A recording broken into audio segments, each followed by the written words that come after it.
Praise the Lord. ஆண்டவர் இரட்சகருமாகிய இயேசு கிறிஸ்துவின் நாமத்தினாலே உங்களை வாழ்த்துகிறேன். கர்த்தர் நம்மோடு கூட இருந்து இந்த வார்த்தைகளை ஆசீர்வதித்து தருவாராக. இன்றைக்கு கூட ஒரு பரிசுத்த வேதாகமத்திலிருந்து ஒரு வார்த்தையை நாம் வாசித்து தியானித்து ஜெபிக்க போகிறோம். இன்றைக்கு ஆண்டவர் சில வித்தியாசமான காரியங்கள் நம்மோடு கூட பேச போகிறார். லூக்கா 6 அதிகாரம் 46 என்னை ஆண்டவரே ஆண்டவரே என்று நீங்கள் சொல்லியும் நான் சொல்லுகிறபடி நீங்கள் செய்யாமல் போகிறது என்ன? இந்த வார்த்தை நம்மை பார்த்து கேட்டது போல இருக்கிறது இல்லையா? நீங்கள் என்னை ஆண்டவரே ஆண்டவரே, இயேசுவே, பிதாவே, தெய்வமேன்னு எல்லாம் சொல்லி என்ன கூப்பிடுறீங்க. சந்தோஷம்தான். ஆனா நான் சொல்றபடி செய்கிறீங்களா? நான் சொல்றபடி வாழுகிறீர்களா? நான் சொல்லுகிற காரியத்தை நிறைவேற்றுகிறீர்களா? இந்த கேள்விக்கு அநேகரிடத்துல பதில் இல்லை. ஆண்டவரை ஆபத்து வரும்போது கூப்பிடுறோம், தேவைப்படும் போது கூப்பிடுறோம், எல்லாம் செய்யறோம். ஆனா அவர் நமக்கு சொல்லி இருக்கிற அநேக காரியங்களை நாம் இதுவரைக்கும் ஃபாலோ பண்றது இல்லை. இருதயத்துல கையை வச்சு ஒரு நிமிஷம் அந்த வார்த்தையை தியானித்து பாருங்க. ஆண்டவரேன்னு சொல்றோம், ஜெபிக்கிறோம், வேதம் வாசிக்கிறோம், நல்லா துதிக்கிறோம், எல்லாம் சரி. ஆனால் கர்த்தர் எனக்கு சொன்ன, என்னிடத்துல எதிர்பார்க்கிற அநேக காரியங்களை இன்னும் நான் செய்யாமல் இருக்கிறேன். உங்க உள்ளத்துல கர்த்தர் இன்னைக்கு பேச போறார்.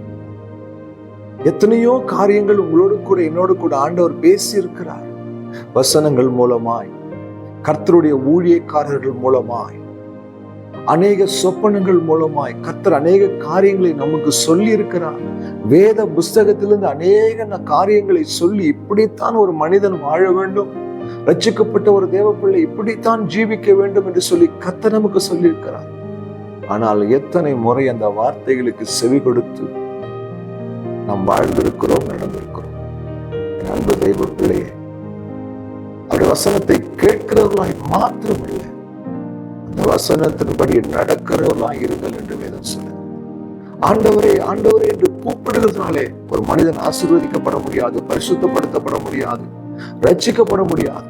அவர் சொல்லுகிறபடி வாழ்வதற்கு, நடப்பதற்கு நம்மை அர்ப்பணிக்கும் பொழுது நம் வாழ்க்கை ஆசீர்வாதமா இருக்கும், நன்மைகளா இருக்கும், தேவன் கொடுக்கிற பரிபூர்ணங்களால் நிரப்பப்பட்டிருக்கும். சாமுவேல் ஆண்டவரை பார்த்து சொன்னார், சொல்லும் அடியேன் கேட்கிறேன். கர்த்தர் பவுலை சந்திக்கும் பொழுது பவுல் கேட்ட முதல் வார்த்தை, தேவனே நான் என்ன செய்ய சித்தமாய் இருக்கிறீர்? என் அன்பு சகோதரனே, ஆண்டவர் எதிர்பார்க்கிற ஒரு காரியம், அவர் சொல்லுகிறதை செய்யும்படி வாழ விரும்புகிறார். யோவான் 2 அதிகாரத்திலே இயேசு செய்த அந்த கானாவூர் திருமண காரியத்திலே இயேசுவின் தாயார் அங்கிருந்து அந்த பணியாட்களை பார்த்து, இயேசு என்ன சொல்லுகிறாரோ அதன்படி செய்யுங்கள் என்று சொல்லுகிறதை பார்க்கிறோம். என் அன்பு தேவ பிள்ளைகளே, ஆண்டவர் நோக்கி கூப்பிடுகளாய் மாத்திரம் இல்லாமல் அவர் சொல்லுகிறதை செய்கிறவர்களாய், நிறைவேற்றுகிறவர்களாய் நீங்களும் நானும் வாழும் பொழுது தேவன் இருதயம் கலிகூரும், நம்மை ஆசீர்வதிப்பார், மேன்மைப்படுத்துவார். அவருக்கு பிரியமான பிள்ளைகளாய் இந்த உலகத்தில் நம்மை வாழ வைப்பார். அவர் சொல்லுகிறது செய்வோமா, ஒப்பு கொடுப்போமா? அன்பும் இரக்கம் நிறைந்த ஆண்டவரே, உடைய வார்த்தைக்காக ஸ்தோத்திரம். அப்பா, நீர் சொல்லுகிறதை கேட்டு உடைய வார்த்தையின்படி நடக்க எங்களை ஒப்பு கொடுக்கிறோம். சொல்லும் அடியேன் கேட்கிறேன். இயேசு கிறிஸ்துவின் நாமத்தில் பிதாவே, ஆமென். அல்லேலூயா. God bless you.